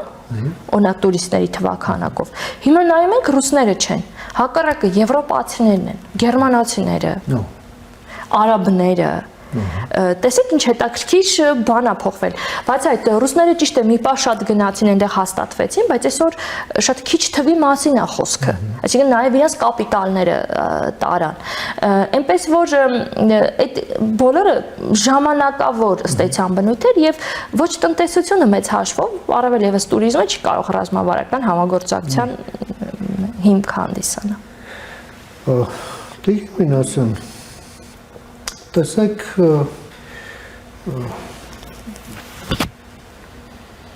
որոշ վերլուծաբաններ արևմուտքում խոսում են Թուրքիայի համար պայքարի մասին, հա, որը վարում են տարբեր այսպես ուժային կենտրոններ, թե արևմուտքը մի կողմից, թե Ռուսաստանը, թե Չինաստանը։ Եվ իհարկե Թուրքիան սուբյեկտ է բոլոր առումներով, բայց այնուամենայնիվ նման բառակապակցություն են օգտագործում եւ նաեւ ասում են, որ դրա հիմքը Թուրքիայի խարխուլ տնտեսական վիճակն է, հա, այսպես օսմանյան սնանկացումների շլեյֆը կա, էլի, անցյալից եկող, որովհետև հա Թուրքիան Ռուսաստանի հետ հավասար ոտք է մեկնում, բայց նա չունի Ռուսաստանի ռեսուրսային բազան, տարածքային բազան, մի թերակղզի, չէ, մի հատ փոքր, մի հատ մեծ թերակղզի է եւ չունի ռազմավարական խորհրդություն։ Այո։ Եվ Թուրքիան վաստակելու համար պետք է միայն քրտնաջան աշխատի, հա, ոչ թե գետնից փորի վաճառի ու դուրս պետք է անեն, ինչ որ իրանք անում են։ Այո, եւ չէ, արտադրի ինչ որ մի բան եւ այսպես թիվ 1 շուկանել այո Եվրամիությունն է։ Առանց դրա Թուրքիան քրոնիկական ստագնացիայի մեջ կընկնի եւ այդ օսմանյան սնանկացումը կսկսի, ասենք, այդ պատմության այսպես դեժավյուն, հա, դառնա իրականություն։ Հիմա այդ պայքարի մեջ տեսեք հիմա Թուրքիան պաշտպանում է Պակիստանին, այսպես, Դե Պակիստանն էլ այսօր կրիտիկական կախվածություններ ունի Չինաստանից։ Այո։ Սա կարող է նաև ինչ-որ որպես տենց ժեստ Չինաստանին գնահատել, որովհետև այո, տնտեսությունը ծանր վիճակում է եւ Արևմուտքն էլ նախ իր կողմից շատ մեծ ակտիվություն չի ցուցաբերում մի քիչ իրավիճակը կարգավորի, պայմաններ է դնում։ Նաև չի թողում, որ արաբ հավատակիցները, հա, ինչպես Էրդողանն է ասում, իրեն օգնեն։ Թույլ չի տալիս, ասում չէ։ Սպասեք։ Որոնք արաբական Ինչ այլոց չեմ կարծում, որ արաբները ուզում են, որտեղ նրանք ուրիշ ամբիցիաներ ունեն։ Հա, բայց իրենք էլ միշտ ասում են հաճույքով, բայց չի թողում։ Դոլարով չեմ կարող տալ։ Ուսենց այսպես տատանումներ կան, ինչպես եք դուք այս ընթացքը տեսնում, հաշվի առնելով այո, տնտեսության վիճակը, ներքաղաքական ճգնաժամը, եվրոպացիների այս սկեպտիցիզմը, Միացյալ Նահանգների այսպես շատ ուտիլիտար մոտեցումը Թուրքիային, էլի։ Այո։ Նախ մի անգամից նշեմ, որ իմ կարծիքով Թուրքիան Պակիստանի հարցում չի փորձում հաջողանալ Չինաստանին։ Ինքը ուղղակի Էրդողանի քաղաքականությունը ուսումնասիրելով, ես ինքս եկել եմ այդ եզրակացության, որ ինքը այդ պոպուլիզմը այդ որ իրենք ինքնավար են, սուբյեկտ են, իրանք տարածաշրջանային տերություն են, իրանք կարող են հարցեր լուծել, այս դեպքում էլ է դա, բայց շատ սահմանափակ է։ Ես ավելի շատ կասեի, որ դա հենց բուն թուրքական պրագմատիկ քաղաքականություն է, ինքը զենք հավաճառում։ Ինքը զենք չի նվիրում Պակիստանին, որտեղ գիտեք Պակիստանը ինքը իրականում թե տնտեսական եւ թե հատկապես ռազմական առումով շատ հետ է Հնդկաստանից։ Ուղղակի անհամեմատելի է իր ունեցած։ Այո, 1-10-ի հարաբերությամբ է։ Եվ եթե միայն թվային, որակական է։ Այո, գիտեք, որակական ընդհանրապես, որտեղ Հնդկաստանի ռազմաարդյունաբերական բլոկը մենակ հնդկական չի։ Համատեղ է ռուսների հետ, ամերիկացիների հետ, ֆրանսիացիների հետ, Իսրայելի հետ, այսինքն Բրիտանիայի հետ, այս անհամեմատելի ուժային կողմերի մասին ենք մենք խոսում եւ միջայլոց նշեմ, որ վաղ թե ուշ դա լինելու էր, որտեղ իսկապես Պակիստանի տարածքում այդ ահաբեկչական խմբերը, այդ անընդհատ ահաբեկչական այդ գործողությունները Հնդկաստանի նկատմամբ դա մի օր բերելու հանգեցնելու էր սրան։ Այսինքն այս համատեքստում Թուրքիայի ունեցած հնարավորությունները չափազանց սահմանափակ է։ Այսինքն ինքը ընդհանրապես կարող է իր արտադրության ինչ որ բաներ ուղարկի դրոններ, ուղարկի իր արտադրության մյուս զինատեսակներից, որոնք թե որքանով էֆեկտիվ կլինեն։ Իսկ ռազմական տեխնոլոգիաներ ստանալու առումով վերջո Պակիստանը շատ հզոր հրթիռային համակարգ ունի եւ նաեւ միջուկային պետություն։ Այստեղ ամենակարևոր հարցը միջուկային պետությունն է, այո։ Գիտեք, ժամանակին, երբ որ իրենք ռազմավարական պայմանագիր ստորագրեցին ու Էրդողանը խորացրեց, այս հատկապես ռազմական ոլորտում հարաբերությունները Պակիստանի հետ, բոլորը, հատկապես արևմտյան վերլուծաբանները նշում էին, որ խնդիրը տեխնոլոգիաներն է, բայց միջուկային զենքը, որտեղ Էրդողանի ամենակարևոր, այսպես հեռահար թեև կարելի ասել Թուրքիայի ընդհանրապես որպես պետության հեռահար նպատակներից է, որպեսզի ունենան միջուկային զենք, իսկ իրենք անգամ նորմալ ատոմակայան չունեն։ Այսինքն այո, այդ խնդիրը կա, բայց այստեղ էլ այդ ամեն ինչը որ ունի Պակիստանը, դա միայն Պակիստանինը չի ըստ էության, նա ինքն էլ դա համատեղ, այսպես համագործակցության արդյունքում ունի ու այստեղ թուրքերը համենայն դեպս մինչև այս պահին շատ մեծ էական հաջողություններ չեն ունեցել այս ոլորտում։ Ուղղակի իրենց համագործակցությունը շարունակվում է եւ այնտեղ ապրանքաշրջանառություն կա եւ այլն եւ այլն։ Այսինքն Այսինքն այս համատեքստում այստեղ իմ կարծիքով Չինաստանի հետ կապված դիտարկումը չէ։ Իսկ եթե գանք Թուրքիայի ներքաղաքական կյանքին եւ ընդհանրապես ներդրումների հարցին, Թուրքիայում ներքաղաքական կյանքը թե քաղաքական տեսանկյունից, որտեղ ընդդիմությունը ոչ մի կերպ չի ուրեմն հանգստանում այս բառն օգտագործեմ, իրենք շարունակում են ամենօրյա ռեժիմով ակցիաները, շաբաթվա մեջ 2 օր մեծ ցույցեր են անում, ընդ որում, եթե նախկինում շատ հիմնականում կենտրոնացած էին Ստամբուլ, Անկարա, հիմա իրենք ամբողջ երկրով մեկ են դա նախաձեռնում։ Եվ տարբեր քաղաքները խոշոր, հատկապես գնում են ամեն շաբաթ մի տեղ, ելույթ են ունենում եւ պատկերացեք բավականին մեծ ժողովուրդ իսկապես հավաքվում եւ իրենք ըստ էության մենք պետք է սպասենք, որ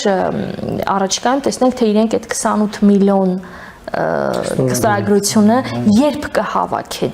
իմ կարծիքով սա կլինի բեկումնայինը, իսկ մինչ այդ իրենք շարունակում են այդ բոլոր ակցիաները, քննադատությունները իշխանություններին ամենատարբեր հարթություններում, սկսած տնտեսականից, ավարտած օրինակ թուրքական առաջին ալիքի հեռարձակումները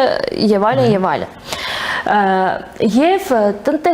Էրդողանը շատ լավ հասկանում է, որ վիճակի փրկության ամենաուղիղ ճանապարհը դա տնտեսական խնդիրների լուծումն է, որտեղ իրանք անդադ հրապարակում են ցուցանիշներ ու դրանք Թուրքիայի տեսանկյունից որ նայենք շատ մտահոգիչ ցուցանիշներ են, որտեղ կոնկրետ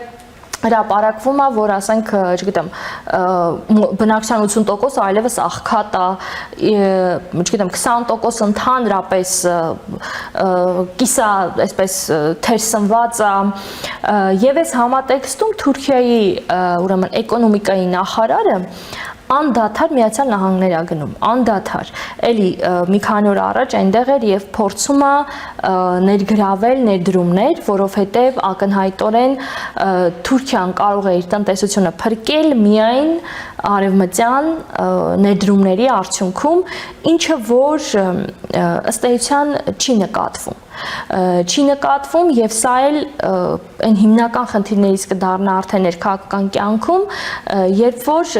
այսինքն ընդդիմությունը այս հարցերի հետ կապված ճիշտ է քննադատություններ անում է, բայց իմ կարծիքով դեռ ամբողջական այս հարցը չի օգտագործվում քաղաքական ուրեմն գործընթացներում։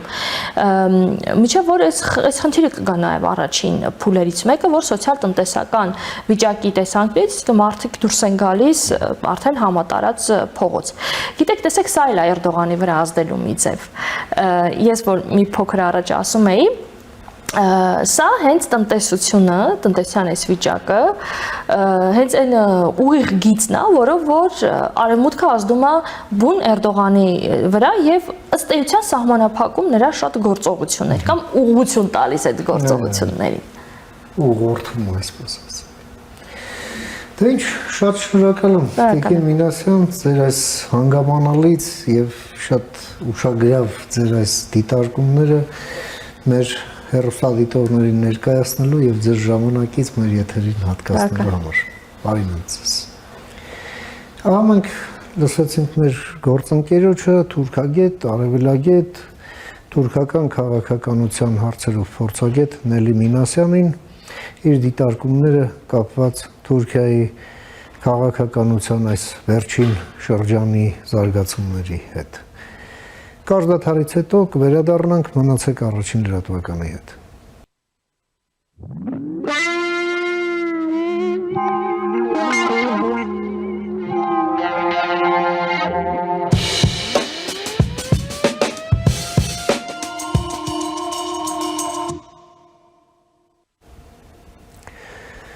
Շարունակում ենք մեր թողարկումը, առաջին լրատվականի եթերում կրկին Մեհրաբյան օնլայնն է, ես Ռուբեն Մեհրաբյանն եմ։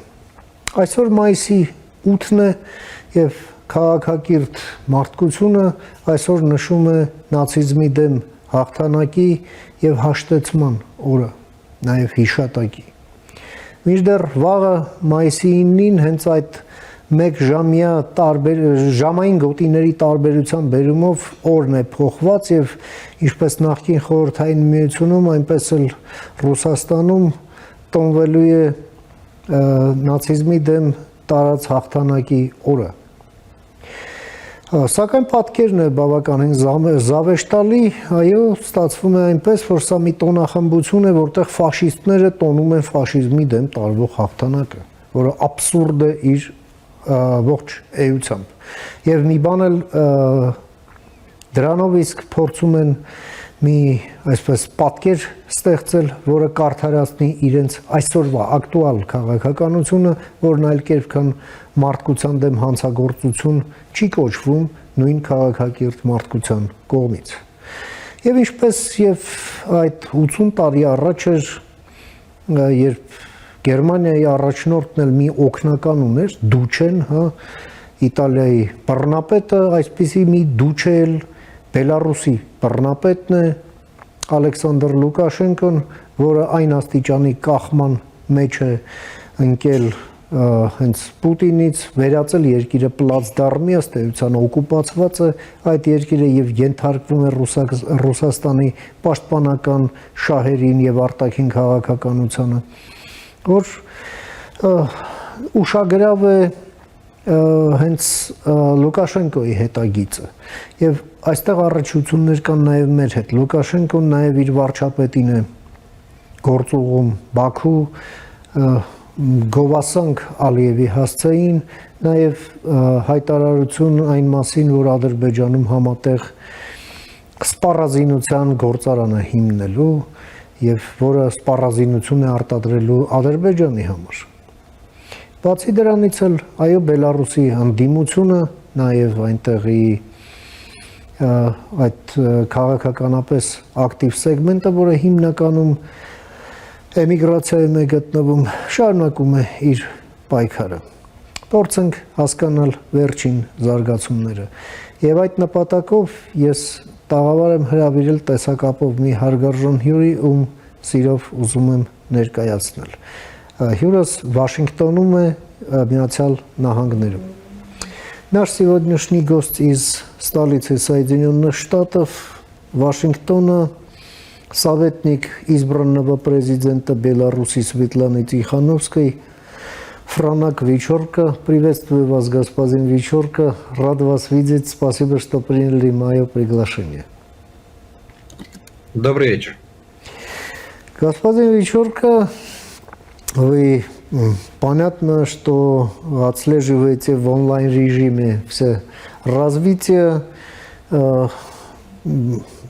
всю эту политическую или псевдополитическую траекторию белорусского диктатора.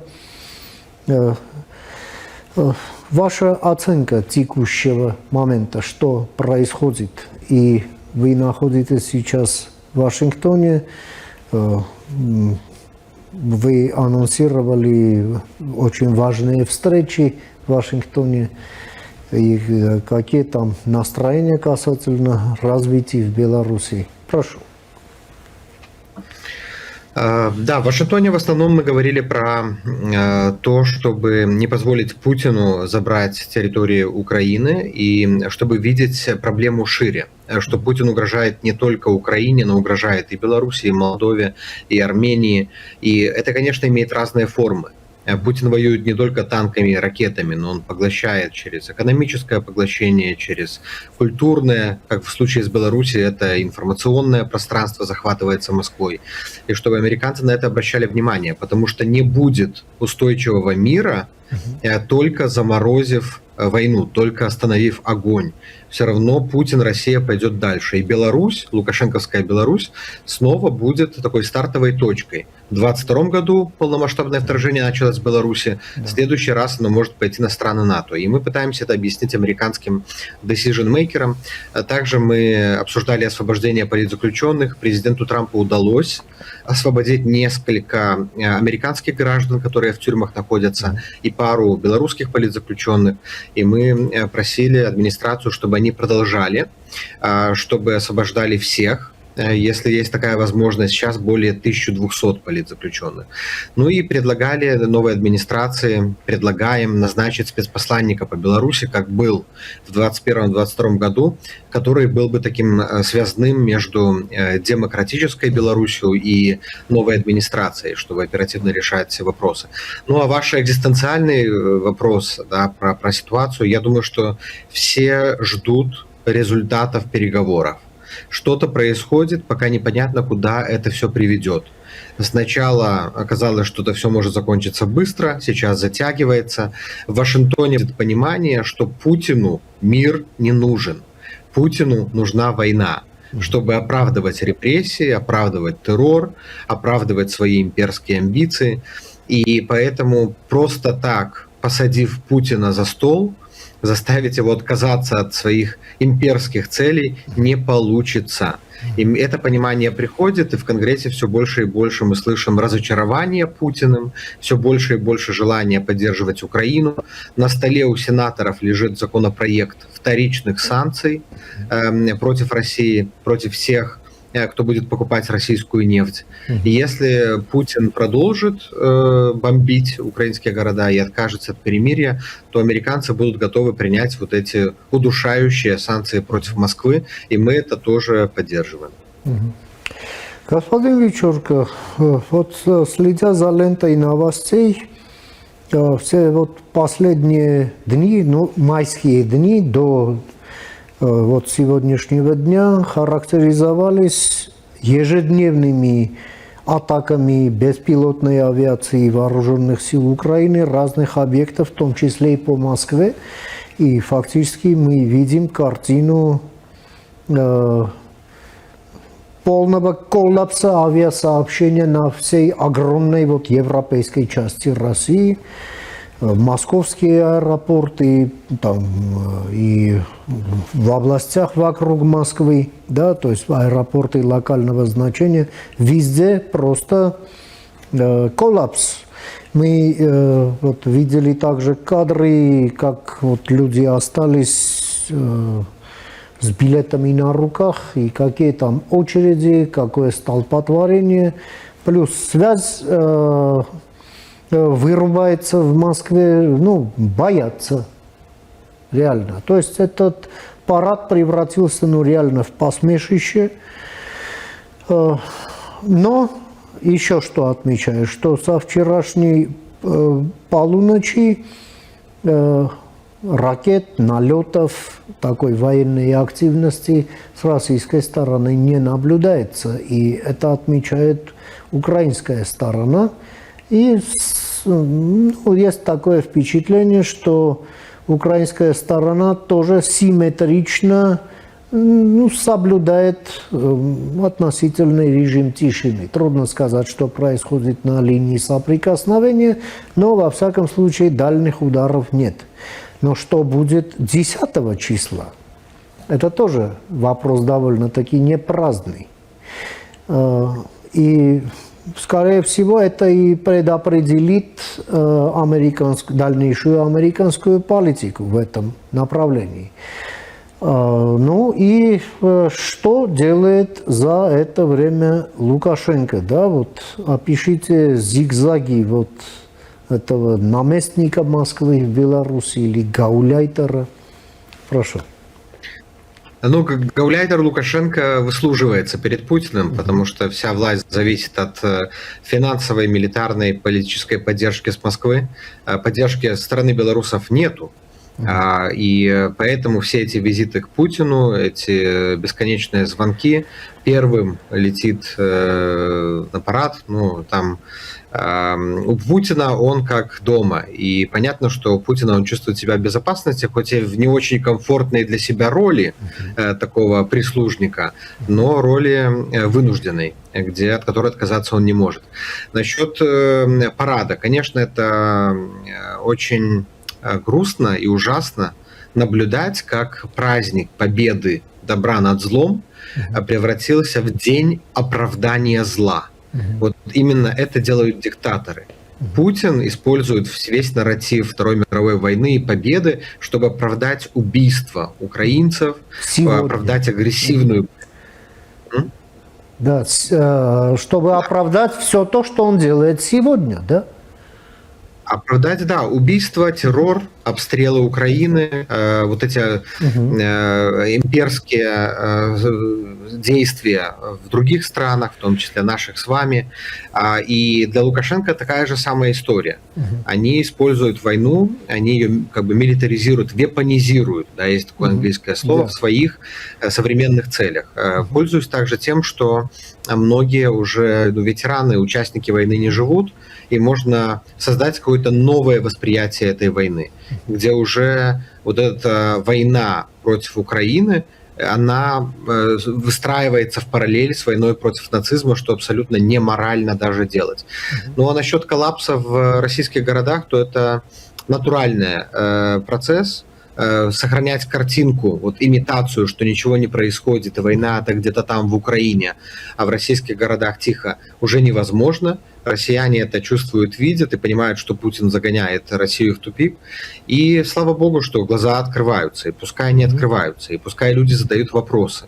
Все больше и больше Путину и всем его прислужникам. Ну а Лукашенко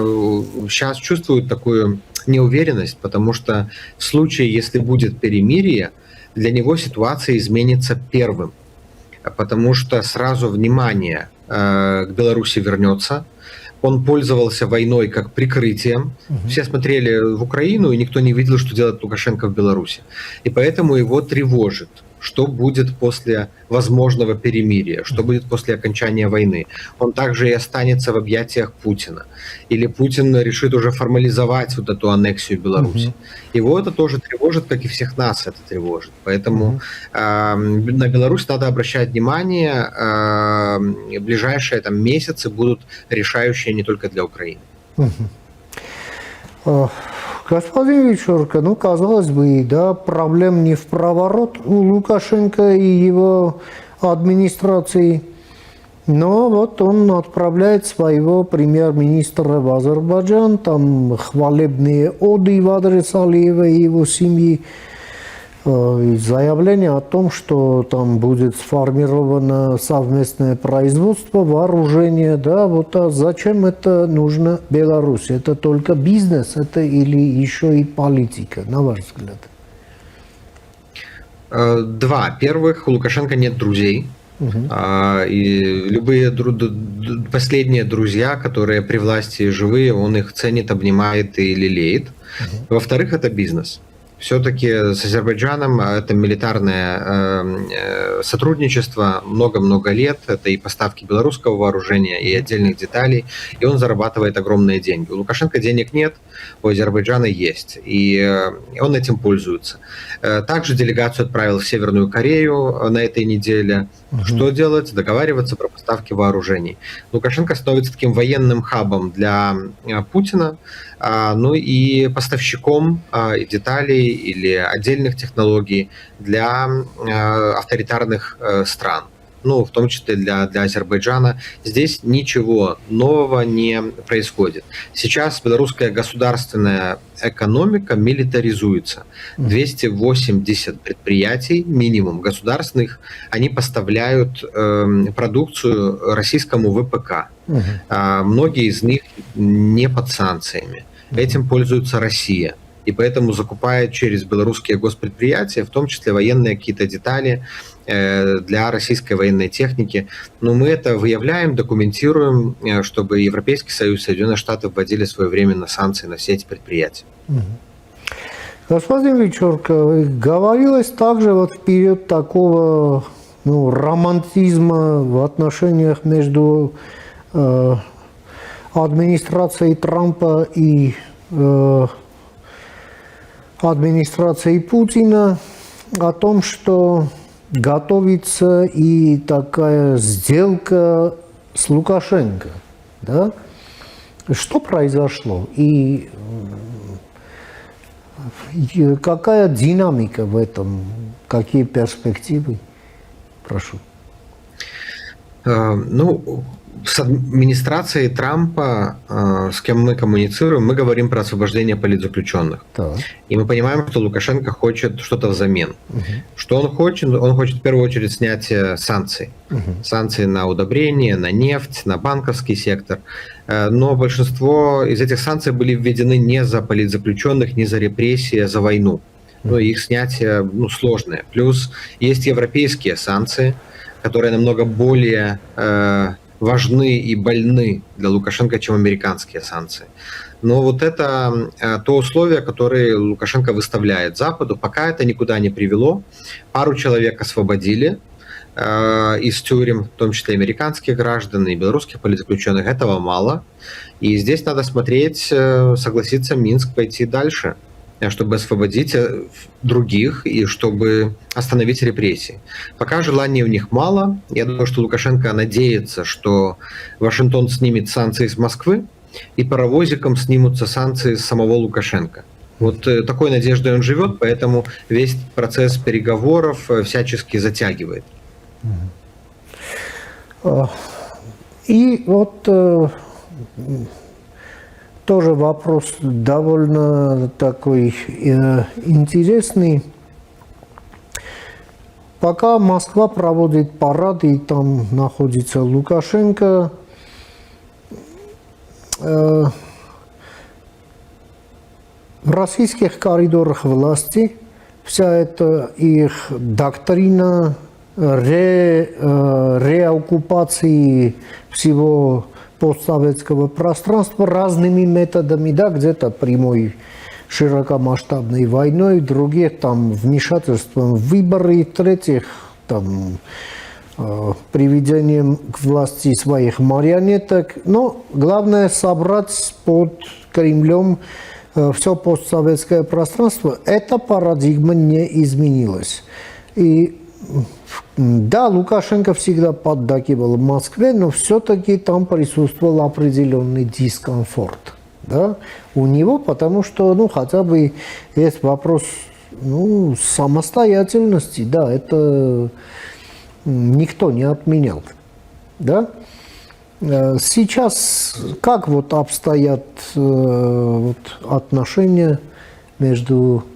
Лукашенко лично и Путиным лично, при всей, конечно, этой словесной шелухе, которая, в общем-то, больше прикрывает реальность, чем выдает, да, вот, прошу. Раньше у него, да, стоял вопрос самостоятельности, но сейчас вопрос выживания.